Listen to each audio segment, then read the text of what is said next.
Hello, and thank you so much for joining us for today's opening plenary on the third day of BECC. We're thrilled to have you all here, and I hope you've been enjoying the conference so far. We've got a great session coming up for you today. And while people are shuffling in, I'd love for you all to just put into the chat what your favorite behavioral insight is, or your favorite behavioral bias, if you're familiar with those. Anything that you might be thinking could be helpful or maybe hurtful, why people do or don't act in environmental ways. What are some of the cognitive biases? We're talking about behavioral insights today, so I think that would be a nice way to start the chat. Just pop into the chat what you think is your worst or best behavioral insight or behavioral bias. Aversion to loss, that's a very popular one, a good one to mention for sure. Confirmation bias, another really good one. Loss aversion, thanks Todd. I guess that's another way of saying aversion to loss. What are some of the other ones?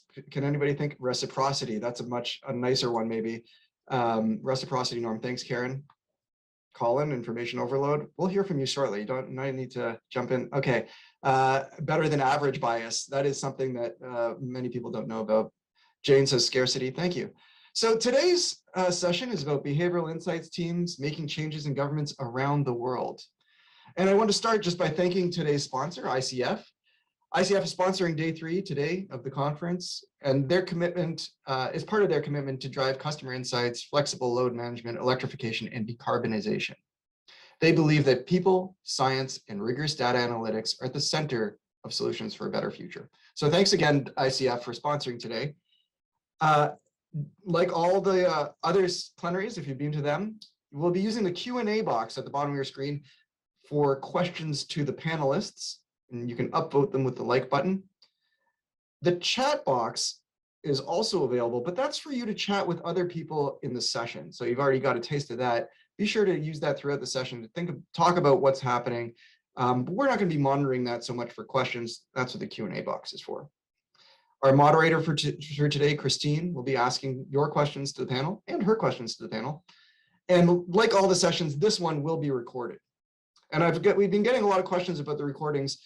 We're going to be making those available as soon as we can, but of course it takes some editing and a lot of uploading. So we hope to get that done in the next month or so, but they will be available. They'll be available definitely in the new year, first to you as attendees, and then later on to the general public.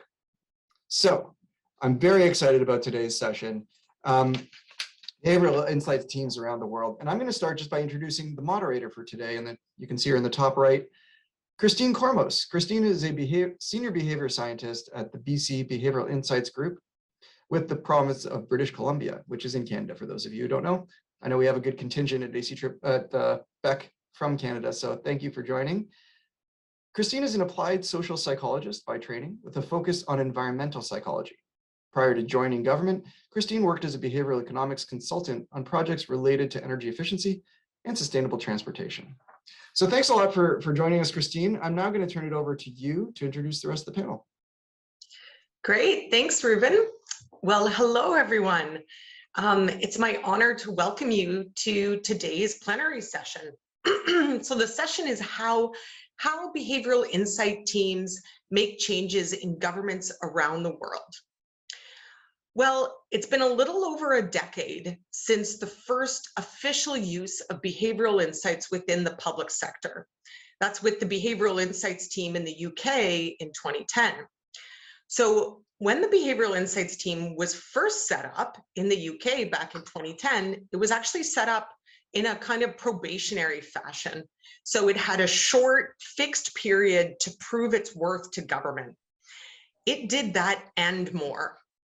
Since then, the popularity of behavioral insights, or BI, as we might refer to it throughout this session, in public sectors has grown rapidly. Some would even say it's literally exploded, such that there are now over 300 such BI units in governments worldwide. We're fortunate today to have 3 fantastic leaders of the application of behavioral insights to address energy and environmental issues on our panel. But before we meet the panelists, I'd like to just take a moment to provide a brief overview of behavioral insights itself, for those of you in the audience who may not be totally familiar with it. So the behavioral insights, or BI approach, in essence, it basically helps us to understand how people think, behave, and make decisions in everyday life.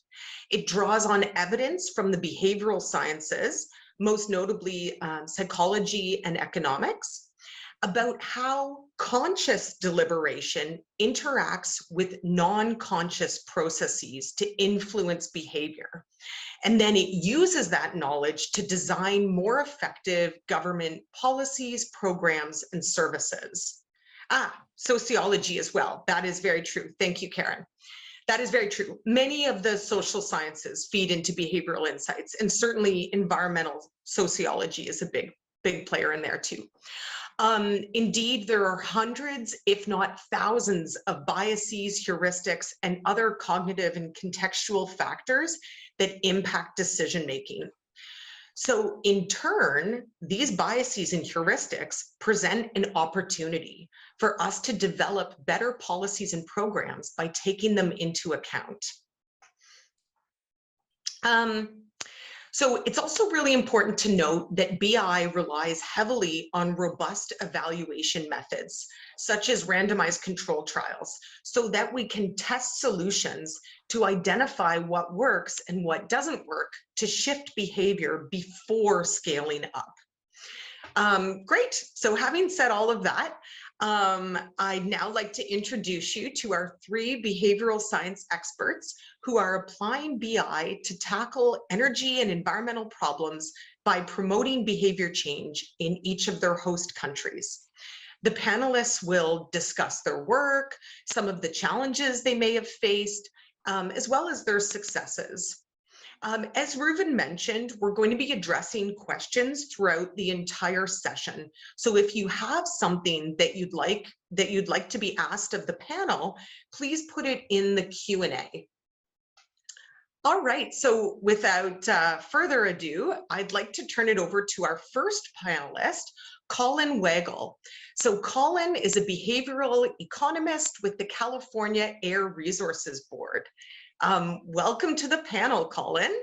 To start, I'm hoping that you could please tell us about a project that you're most proud of in terms of its positive impact on the environment. This can be either something you've done in your current role or perhaps something you did in your previous role. Great, thank you, and I'm very happy to be here. So a project I'm really excited about is one that we did in the I-states, so in the United States, in the Corn Belt, where there's a lot of crops being grown, tried to encourage cover crop adoption, which is a practice that reduces the amount of nutrients lost into the river, which then eventually flow into the Gulf of Mexico, causing the hypoxic zone. And so in that field trial, we tested behavioral nudges and financial incentives and information to try to learn what gets people to actually adopt new practices, and we measured it using satellite imaging so we could see actual adoption on the ground.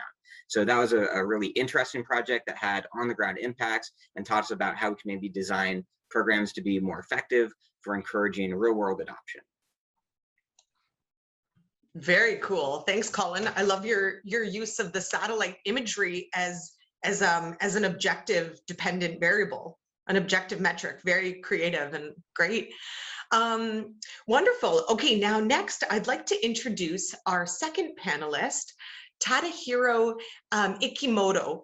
So Tadahiro is director for the Behavioral Insights Strategy team in the Ministry of the Environment for the Government of Japan. Tadahiro is also the founder and president of the Behavioral Sciences team, otherwise known as BEST, with the Government of Japan. So welcome to the panel, Tadahiro. Similar to Colin, I'm hoping that you could please take a moment and just share with us the project that you're most proud of. Thank you, Christine, for your kind introduction. Hi, everyone. I'm Tadahiro, working at Japan's Ministry of the Environment.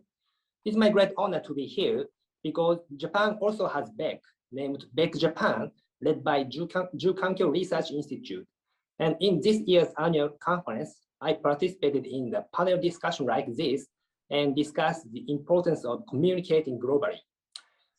In terms of positive impact on the environment, I here would like to show a large-scale field experiment performed in a close collaboration with Oracle Japan, Jukanke Research Institute, and energy utilities. In the project, the so-called OPERS Home Energy Report with personalized messages has been provided to 300,000 households from 5 participating utilities for 2 years. The project resulted in average 2% reduction in energy consumption and a cumulative reduction of 47,000 tons of carbon dioxide. It has been confirmed that the energy saving effect continues even a year after the delivery of the report was suspended. So remarkably, although it is often said that the effect of a nudge will not last, it has been demonstrated that the effect of personalized nudge can last for at least 1 year, even after discontinuing the treatment. Therefore, how we design nudge or BIs is crucial for obtaining the sustainable effect. Thank you. Thanks, Tadahiro. Wow, that's quite the reduction. And I can't believe that you still saw it a year after the nudge was suspended. That's so impressive.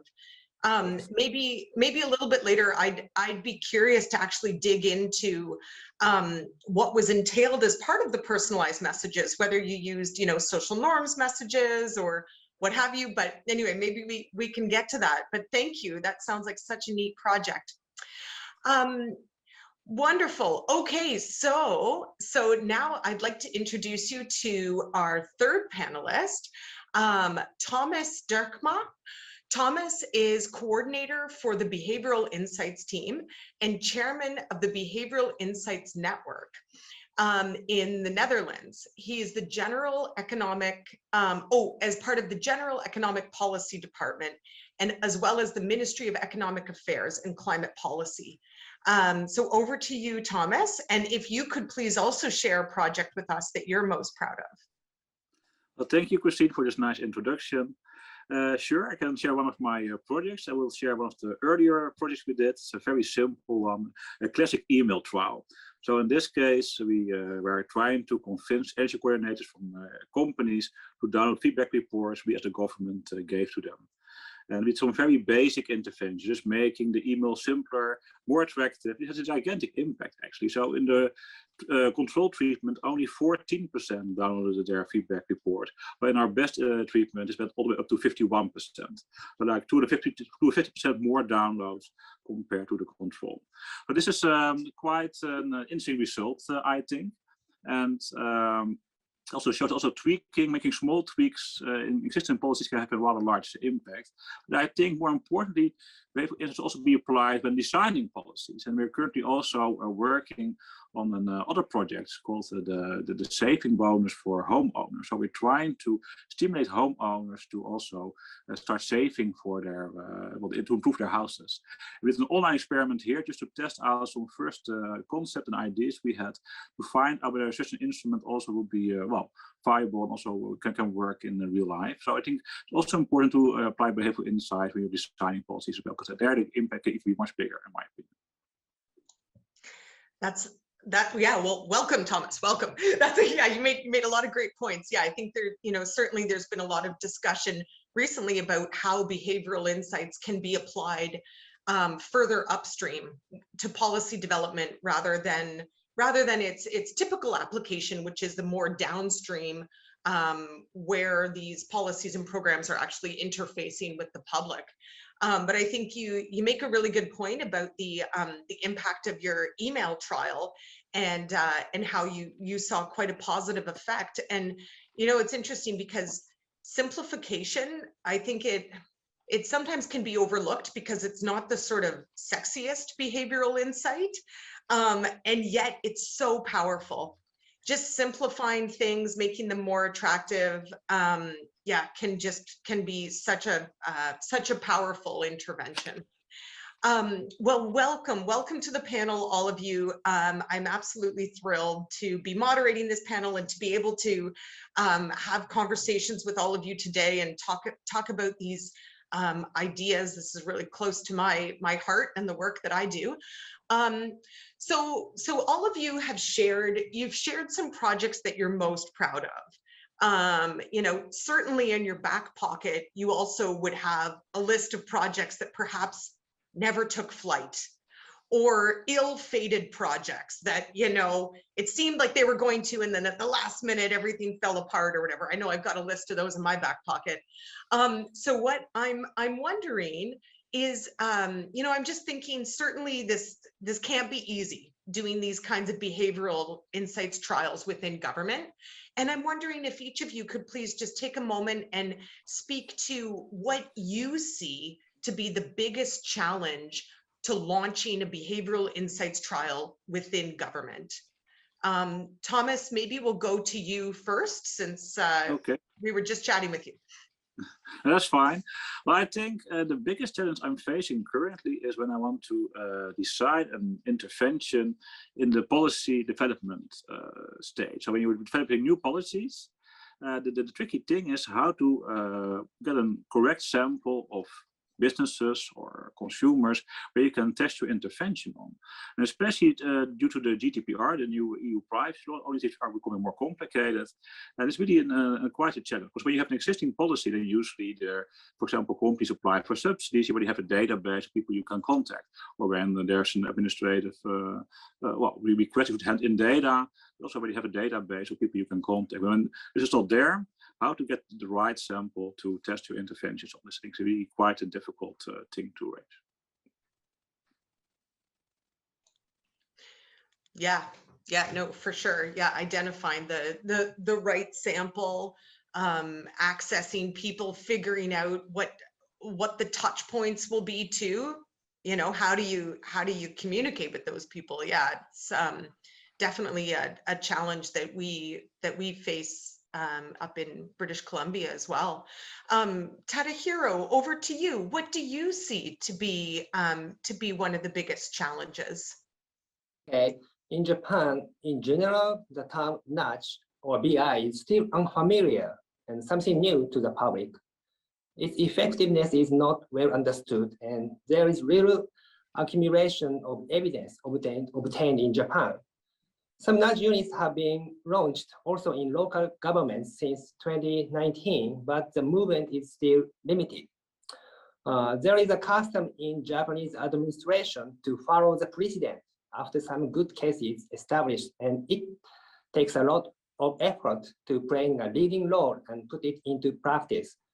So under such circumstances, what the organizations that successfully established the nudge unit have in common is that they successfully have the understanding of the executives. In my case, I established the Japanese first national nudge unit named Behavioral Sciences Team in 2017. Its abbreviation is BEST, BEST, aiming for helping people make better choices by supporting their own autonomous decisions by doing its best. Since then, the BEST has been doing various demonstration projects in the field of climate change and other environmental issues. Because this year is the final year of 5 years of the first phase, various kinds of evidence are now accumulating. So I would like to produce and share results so that I can support each organization's decision-making to utilize BIs. Thank you. Thank you, Tadahiro. Thank you. Over to you, Colin. Great, thanks for the question. So the other panelists have made really good points. I'd add on to that 2 items, which are randomization and measurement. So I work in the US, and working with government, the big challenges are not the state of the science. We have lots of ideas that we could test, but it's actually getting policymakers and program managers to be willing to do it. So when it comes to randomization, people are afraid, well, what if someone gets one of the bad treatments? And the answer to that is we're not testing anything that we think is bad. We wouldn't test it if we thought it was bad. We only test the ones we think are good. So we should be worried about, what if we pick the one that's bad and give it to everybody and don't find out? So we should be testing and learning that way. In the short run, people get some mix, and on average, it's going to be as good as it could be if we just did a single treatment. And in the long run, we're able to switch everyone over to the best treatment that we test. So in the long run, it's better, even though a lot of government folks tend to be afraid of doing something bad in the short run. The second item of measurement, this really, I think, needs to come from high up within organizations. Where there should be incentives for finding out the real answer. If you plant 100 trees and you just assume that you've got for forever 100 trees that grow and contribute to reducing CO2, then that's a great assumption. And all you can do when you go back and measure how many trees are alive after 5 years is find out that some of them died, right? You're not going to get anything better than assuming the best possible outcome. So there needs to be incentives in place and a culture of going out, testing, learning what really works, rather than just assuming that whenever you do something, it has worked without measure. Yeah, excellent points. I mean, I think oftentimes, you know, the devil's in the details with a lot of these behavioral insights projects. And, you know, sometimes on our team, we want to launch a project, but we realize we're actually not able to randomize, or we can't access individual level data. So we can't measure the impact of an intervention on individual level behavioral outcomes. And then you don't have a trial, you know? But I think that the three of you have also sort of hit on some interesting points, which are sort of being echoed a little bit in the chat as well. So if I can try to like tie the thread together. There's this sort of notion, like Tadahiro, you mentioned about, you know, setting a precedent. Basically, it's hard, it's challenging to be the first. And certainly behavioral insights is, it's a burgeoning field, but it is still a new field. And in many ways, it's still having to kind of earn its spurs and demonstrate its usefulness. And certainly it seems like with a lot of the objective outcomes that the three of you have mentioned, you know, it shouldn't have any problem doing that. But I think it begs this question about being a new field and having its basis in what some may argue is persuasion. And governments are inherently and intrinsically sort of risk averse to anything that might be negatively perceived by the public. So there's been a little bit of sort of chat in the chat, if you will, about you know, that BI has been criticized in the past as sort of mind control. And so it should be avoided because it's mind control. And then there's been this discussion about, well, is it better if we do BI sort of under the radar, or is it better if we do it out in the light of day? So I'm just wondering if any of you have thoughts about this kind of pushback that BI units in government might receive from some people within government, that this isn't something government should be doing because of its persuasive nature.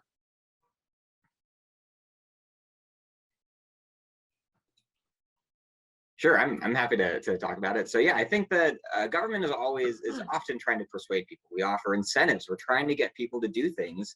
When it comes to saving on electricity, what we think is that we are helping people to do something they already want to do.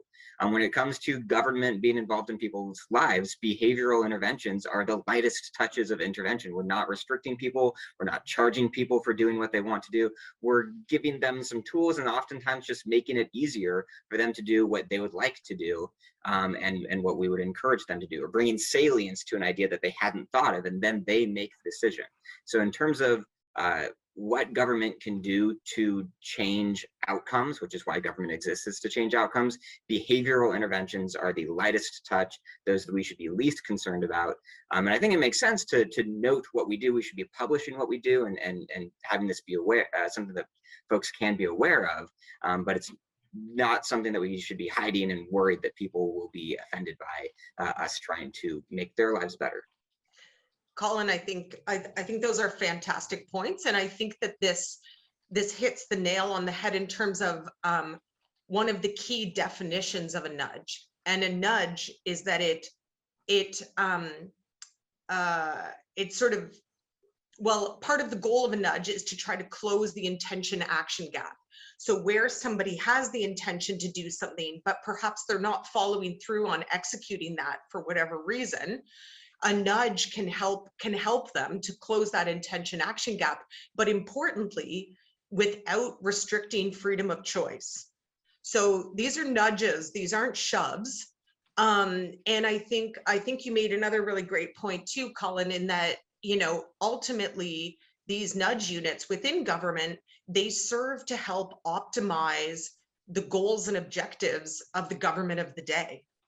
So really the goal is to help the government be most efficient and effective at achieving the goals that their democratically elected platform has put forward. I think another important thing to mention too is that sometimes there's this notion that if we don't nudge, it somehow is less persuasive or more fair. And I think that doesn't take into account that no decisions are made in a vacuum. Our environments are persuasive by nature. So either we can be cognizant of that and we can try to take that into account, or we can pretend it doesn't exist, which doesn't mean that it doesn't exist. It just means we're not optimizing it and we're not studying it. But I don't know if anyone else on the panel has any other thoughts on this question of persuasion. Well, I think almost all policies about behavioral change. So it's almost impossible not to be working on this. And what I still observe in the Netherlands is that, well, unfortunately, most policies are still based on this model of a rational human actor. Well, actually, I think most people are not that rational as we assume them to be. So a realistic point of view of how people actually behave is very important if you want to make effective policies.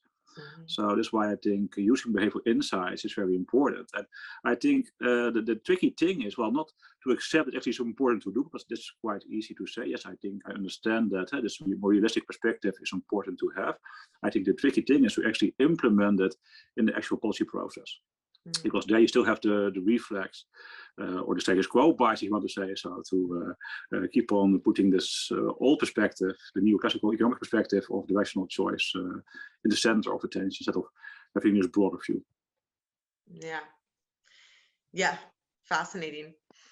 Yeah, no, well, I honestly feel like we could spend the entire panel session talking about this question, but we should probably move on. But very, very interesting. Unless Tadahiro, did you have anything you really wanted to mention there? Are you okay if we move on? Nothing, thank you. Okay. Great. Okay, so the next question that I'm hoping we can take a moment to talk about, the BI approach has sometimes been criticized for putting too much onus on the individual to change outcomes. So given these challenges of launching a BI trial, which all of you have just outlined, and certainly the challenges aren't insignificant, it kind of begs the question, is individual change related to the environment necessary, or do we just need stronger policies and regulations from government? So how do these two things fit together, and where do individuals fall in terms of our climate solutions versus just having stronger policies and regulations? Thomas, maybe over to you first.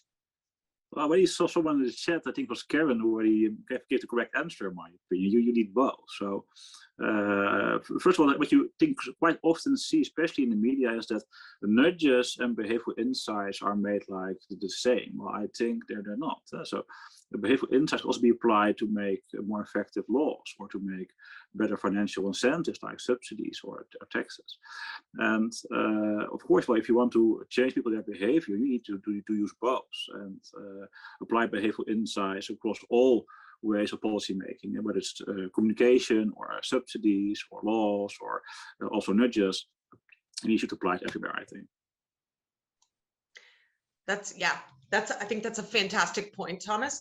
We tend to conflate behavioral insights, which is ultimately a lens through which we can look at all of these different things: policies, communications, the implementation of programs, forms, websites, etc. We tend to kind of conflate that in our thinking with actual nudges themselves. And I think it's really good to make this point that that it's almost like behavioral insights is the overarching umbrella of which a nudge is perhaps one component. Yeah, and I completely agree with what you said, Thomas. I think Karen has hit the nail on the head. in the chat. Karen's saying, and Therese is agreeing with Karen as well, that yeah, that you know, it does seem as though it's kind of a state where we have like all hands on deck, and maybe we need both strong policies and perhaps a behavioral insights approach. Colin, I think you might have thoughts on this topic too. Yeah, so agreeing with folks in the chat as well that we need both, but I would push back on the idea that behavioral insights and the nudges are putting the burden onto individuals. Rather, as you mentioned before, decisions are made in a context, whether we acknowledge the context or not. So if we make it difficult to comply with regulations or difficult to do things, and don't think about the behavioral impacts of the way that we set up programs, the way that we set up the environment, then by ignoring those behavioral factors, we're actually putting more onus onto individuals. So things like defaults, we know can be really effective. If we set a default, again, it's a light touch, people can change to something else, but it stops someone from having to go through a lot more work to do the environmentally friendly thing. And so by considering the context and thinking about it, I would say that we can actually make things easier for people to do. Yeah, that's a great point. And certainly anyone who's ever like trudged their way through a terrible government form that just goes like on and you have no idea what it's asking you to do. Whenever I encounter one of those, I always think, oh, this is, I mean, talk about putting the onus on the individual to, you know, yeah, it's a great point. There's been a really interesting question come in the Q&A. And I'm wondering if we can kind of pause here for a moment to think about it. So the question is put forth by Carolee, and Carolee says, the explosion of efficacy of behavior change can occur if it's transdisciplinary and interdisciplinary, taking the best of multiple fields. So, i.e., going beyond nudge and social norms to include other behavioral approaches. So really the question is, how can we be open to multiple fields within behavior change while still maintaining a reputation of rigorous evaluation? Does anybody have any thoughts on that? Well, that's quite well, an important question, I think, but also quite a difficult question. Also depends on how broad you define behavioral sciences at one point in time. Well, my own team, we have very different backgrounds. I'm an economist by training, also social psychologists on the team, also neuroscientists. So we have quite some perspectives in my team. But of course, you can still add on this further and further. Also depends on how big your team is, right? My team is still relatively small. I think this is true for most nudge units around the world. They're still relatively small. But it's also then difficult to incorporate all insights from the different sciences, I think. But yes, of course, I do see the value of having different perspectives on the table. Yeah. Yeah, I think I think I would totally I would agree with that, Thomas, for sure. And at least within our team as well. And I think what's common, you know, within a lot of other behavioral insights teams is that as part of our model, when we approach projects, we do a lot of exploratory work at the beginning, where we're perhaps drawing on almost even work that might fall under the purview of like service design, or we're doing qualitative work where we're interviewing, having focus groups, you know. And so it's not like we just kind of get straight to the intervention itself. There's a lot that kind of occurs beforehand, where we're trying to tie in insights from those different disciplines. And I just wanted to highlight something that Leah just mentioned in the chat, which I think is a great point, and I couldn't agree with it more. Leah said, I like how Cass Sunstein frames it. Government is nudging us all the time, defaults, choice architecture, and creating friction. He calls it sludge. The goal is for government policies and services to be intentional in those nudges and consistent with our values. I just love that. I think that's kind of, yeah, that really hits the nail on the head, I think. Okay, so in the interest of time, I just would like to move along to another question. And so some people in the audience might be thinking, okay, so maybe we need behavior change and we need stronger policies and regulations, but the problem is that conducting field experiments is difficult and time consuming. So as some of you have mentioned, you know, it's hard to get the panel of participants. It's difficult to do these projects, and frankly, it's not always possible. So I guess my question for you is, can we just make recommendations based on research from other jurisdictions or other domains? So for example, maybe literature reviews that we might do, or do we need to actually do the research ourselves in our own specific government context? Do we need to be gathering our own data? So maybe Tadahiro, maybe I'll turn it over to you if you have any thoughts on this question. Okay, as I told you already, so there is still little evidence obtained in Japan. So we often begin with literature research of the results obtained in other countries. However, any BI that was effective in other countries does not necessarily produce the same result in Japan. Therefore, if it is a type of evidence used for the first time in Japan, I believe that the effect should be verified at least once before we start to use it as a policy measure. By doing so, the government can fulfill its accountability and ensure the transparency for citizens. I also believe that it is a responsibility of the central government rather than the local government. As for the local government, the reality is that there is no sufficient financial or human resources to perform demonstration tests one by one. Though this is also true of the central government. However, demonstration tests should be conducted at least on a small scale, ideally. But the reality is, this is very an important issue. Yeah, I think that's a great point. And also testing it, like you're saying, if it's novel, maybe it should be done at least once to make sure it's actually working before it's scaled up more broadly, because certainly all of us, you know, can think of examples of times that things haven't quite, you know, unfolded the way policymakers thought that they were going to, and then when an actual evaluation was done, it was like, oops, that's not having the effect we intended. So yeah, certainly the benefit of testing in a particular context, if it's novel.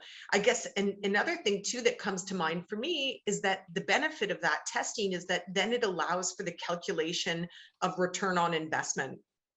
And it allows the government to not only demonstrate efficacy or effectiveness of the proposed intervention, but also to say how much money is it saving? How much time is it saving? How much it allows us to get into those nitty-gritty outputs and deliverables that oftentimes government officials need to then be feeding up to their executive directors and things like that.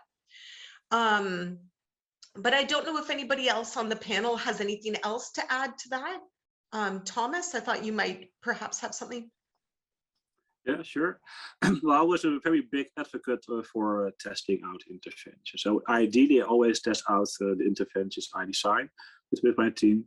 But on the other hand, I'm also a realist, right? I'm working in a policy environment. I'm a policy advisor in the end. So sometimes I'm also forced, of course, just to give advice on the basis of the existing evidence. And well, then for me, very important, of course, is also the literature which is available also has robust results-wise. I think, especially a challenge for more the academic side of the behavioral sciences, and also, of course, they should do more rigorous testing, more replication studies. But then when I advise on basis of literature, also the effects really are strong and not based only on one study. So this is also important for me, but I still prefer to test things out. Ideally with an RCT, but if not possible, then perhaps a smaller pre-test. But testing out is very important, in my opinion. Mm-hmm. Because context always matters. Yeah. Yeah. No, I agree. And what about, so this kind of relates back to one of the questions that we were just talking about a moment ago from the chat. I wonder if we could take a moment to also think about the importance of user research with the specific target group. So if we're saying, okay, it's important to test, it's important to actually test, so do the ideally randomized control trial or some other quasi-experimental approach. What do you, the panelists, think about how critical user research is as part of that process, as part of the behavioral insights approach? Maybe Colin, I'll go over to you. Yeah, thank you. So I think user research is really important. It's a good early step. When we're running actual studies in the field, you can only test so many things. So you should be doing your pre-analysis plan, you should be doing your power analysis, and figuring out how many different interventions you can test at once, because oftentimes it's not many. And doing interviews, doing surveys, getting practitioners, experts, doing all of that is the stage at which you identify what we think are the most likely to be the most beneficial interventions, and narrow it down. Test a couple of versions of it. So I think that it's critical, but whenever possible, it's really important to get out there and do a field study. I did a study where we had a population, split them into two. Some got real incentives and some were given a survey about what they would have done with real incentives. And the take-up rate was 30 times higher, 30 times higher in the survey than it was in reality. So this is asking them to adopt a new conservation practice, but it's the same population. It's not like we ask students one question then compared to the real world. So I think that in a lot of cases, it's really important to get out there, measure the outcome we care about. As Thomas said, replication studies, because it works in one context doesn't mean it works in another. And so keep testing, keep improving our understanding. This is a growing field where there's really not much of behavioral studies where we've nailed it down and we no longer need to learn more about it. Everything is either new or needs to be replicated. Yeah, fantastic point. Ryan is wondering if you could let them know where that study is available. Yeah, I'll post it in the link. Great. Or a link in the chat. Great. And Colin, I just want to touch on something that you said too, because I think that this is something that's really important, is that when we talk about the behavioral insights approach, really we're talking about your dependent variable being objective behavior, actual behavior. And so oftentimes this there's been this kind of misnomer that if we study the impact on behavioral intentions or on self-reported behavior, that will just translate into actual behavior in the field.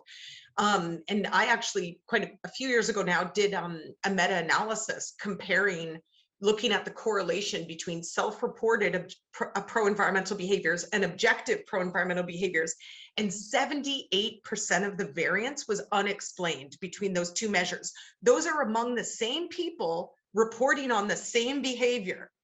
So I think it's really important, for us to be mindful of focusing on the objective behaviors.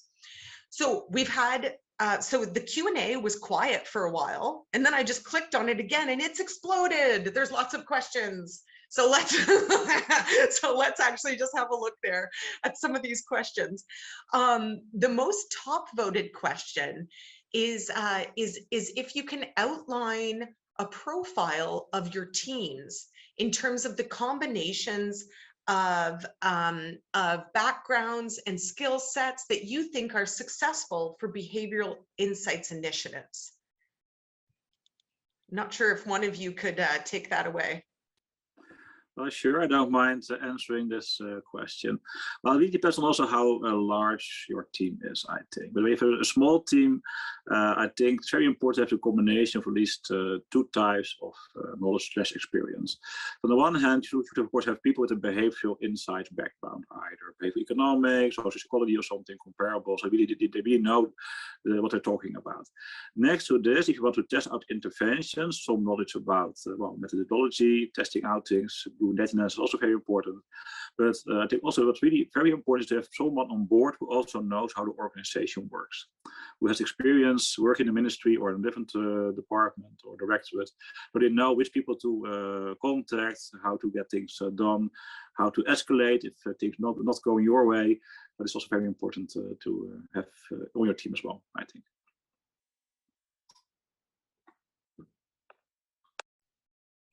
Yeah, great. And also Leah's asked a really, really interesting and important question in the QA, which has been upvoted quite a bit. She's wondering, how can we keep BI apolitical so that it isn't pushed out by political regime changes?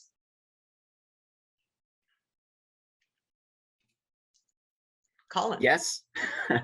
So it should be kept apolitical so it's not pushed out by regime changes. I think that the inherent underlying factors are appealing to people across the spectrum. We all like efficiency. We all like things being done better. We like not imposing rules and regulations on people when giving them the choice can be as effective. So I think that a lot of the underlying aspects of it are broadly appealing. So we just need to make sure that we're not politicizing it. Yes.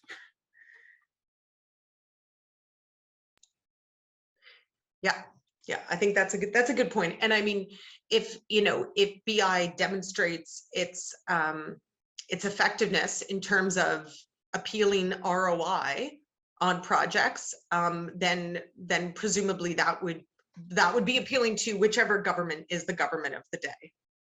But ultimately it's for the people to decide which government they vote into power, and then that becomes the mandate of the government-based BI units.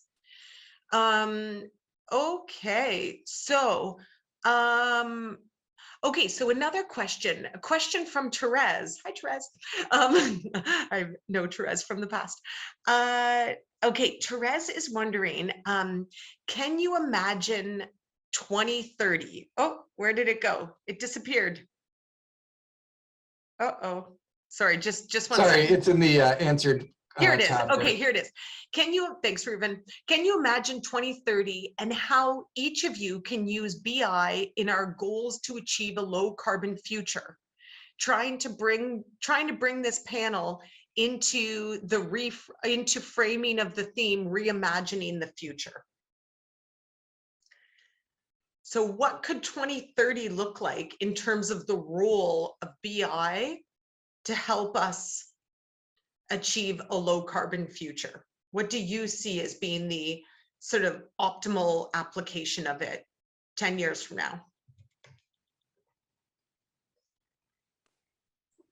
Well, I think that BI in, say, 10 years from now will be much more mainstream also in governments than it currently is. So I see lots of opportunities to make more effective policies using BI. And I also think that, well, really in the near future, this really might change quicker than we can expect from the current position we're in.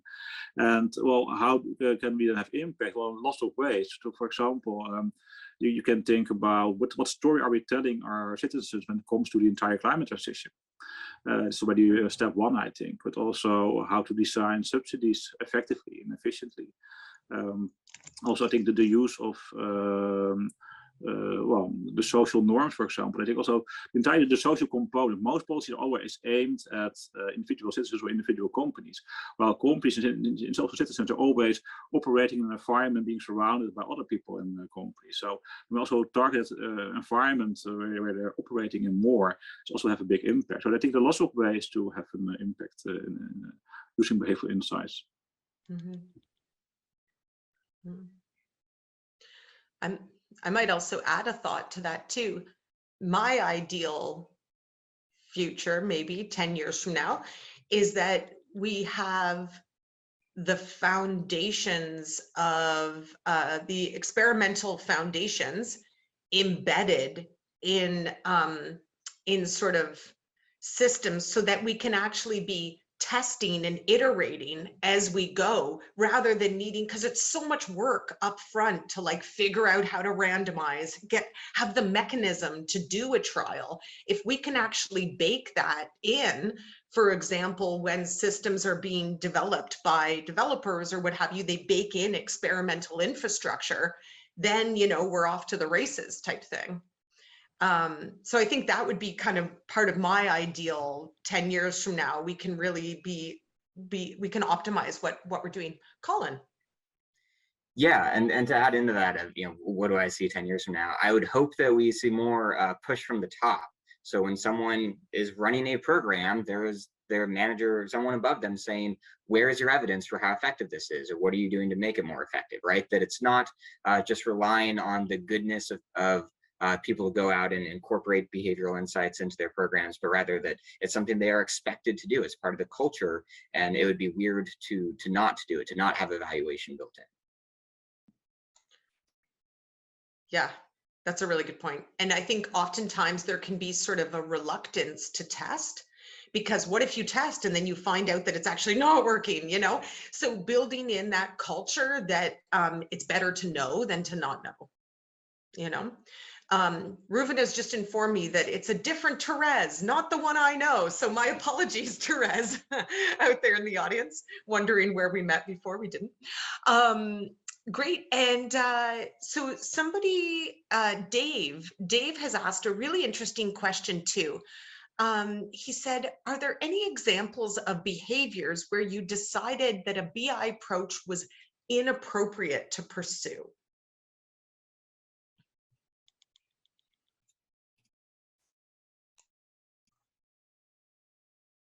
Sure. So I have one. So looking at NIMBYism, folks in California. So if y'all are familiar with parts of California, the housing market is very expensive.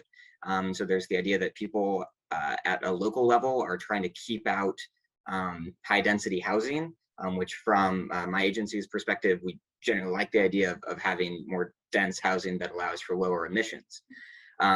But in this case, I mean, when people have million-dollar houses, trying to convince them with the behavioral intervention might be difficult if they perceive it as being highly costly to them. There are places where nudges are just not enough. You need regulation laws that force people to do things. Nudges can be really cost effective, but they tend not to have the sort of enormous impacts that we might see from regulations that can just force people to do things.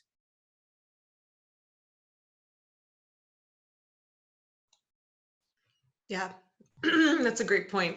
One thing that I would maybe add to that from my own experience is that I think that there are some ethical considerations. I mean, I think it was Colin who touched on this earlier about you know, if there's this idea that it's unethical to not be providing a certain group of people with something that you think will be more effective or more beneficial in some way.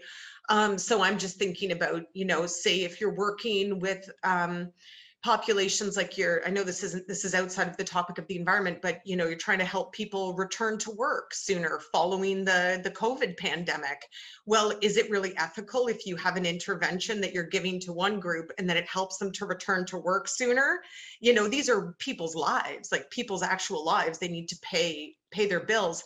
So, I mean, I think then this brings in the idea that sometimes in certain types of behaviors, it can actually be preferable to do what's known as a waitlist controlled trial, where eventually everyone in your sample is receiving the intervention, but those in the control group, you just hold it off from them for a tiny bit, but eventually they all get it.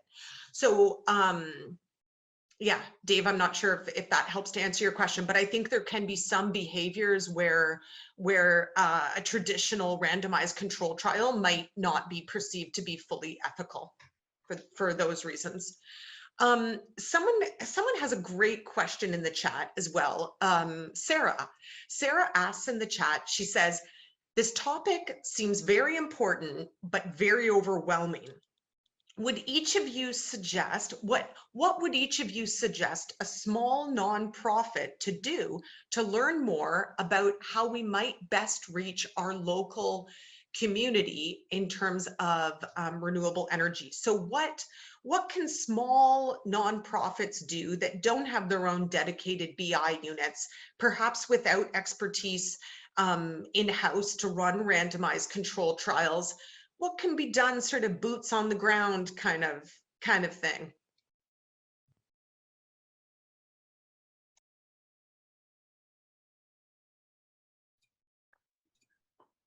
So Colin, you go first or shall I go first? You go ahead. Okay. Well, I think there are some relatively simple things to do. So of course you have this report from the Behavioural Insights team from in the UK called EAST. It really gives you some very clear examples of how to apply these very simple mechanisms, easy, attractive, social, and timely. We also wrote our own report in the Netherlands with all kinds of experiences we had with email and letter trials. This also can give you quite some ideas. So of course, it's one is in Dutch, but these type of reports can give you quite some ideas about what is possible when you want to do some really simple, basic things. Which also can have quite some impact still. So this is where I would start, I think. Yeah, so there are simple things to look for. You can check the literature. Sometimes these stories come out, but also feel welcome to reach out to people. So you can find my email online. Go ahead and email me. I'm always happy to talk about this stuff. I've not been inundated to the point where I can't respond to folks about these. So please feel welcome to. Great. And just being mindful of the time here, why don't we move on to our last question? I'm just curious, wrapping up today's panel, do you have any advice for practitioners in terms of kind of key lessons for those working within government and hoping to launch their own BI trial? What would you say are kind of the key takeaways or key lessons that you hope people come away from today's session with?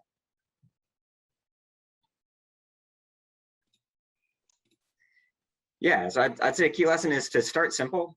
Do something easy. Don't try to do everything at once. Do a pre-analysis plan, do a power analysis. If you're not sure what those are, just sort of map out what you think you're going to do and keep it really simple. Do not test 15 things at once. You will not learn anything about any of them. Test one thing, compare the control and the treatment. So keep it simple and clean. Don't try to make it complicated. And again, if you are interested in reaching out for more help, there are a lot of people with expertise. Shoot emails to people, and the worst that can happen is that they don't respond. But reach out and see if folks are willing to talk to you about it for a little while. Totally, yeah. And Tadahiro, over to you. Okay. In my opinion, point to be noted when designing a nudge it is important to give consideration to the recipients of nudge. And it is also crucial to design nudge in a manner that will encourage people to do something proactively rather than refraining from doing something. Well, if I may add something, I think, in my opinion, the most important thing to arrange is to have commitment from your colleague who will be the problem owner, so to say. So I'm an internal consultant. I always work for policy directors, which will have their the issues, the topics they're working on, and doing a field experiment in RCDB can be a very bumpy ride. You always hit into troubles, problems, all kinds of weird things can happen you didn't expect to happen. But as long as you have the true commitment of the policy advisor who's responsible for this topic, and also his or her manager, and I think you can overcome all these hurdles in the end. Because, well, it might take a couple of years even to do a big field trial like this. As long as you have the commitment, then it will be fine, I think. Thanks, Thomas. Yes, yeah, most definitely. Well, I think we're at time. So thank you so much to the three of you. I've just absolutely loved chatting with you and hearing your thoughts about things. And as people are saying in the chat, a special thank you to you, Tadahiro, given that it's like, is it the middle of the night there? It's late at night? 2:30 a.m. 2:30. Wow. Wow. Talk about dedication. Yeah. So thank you so much to the three of you, and over to you, Reuben. And I just wanted to say Thank thanks you. again. The engagement and the interaction from everybody really, I feel like people really appreciate the work you're doing and are in admiration. So, and I'm one of those people. So thanks again for being here.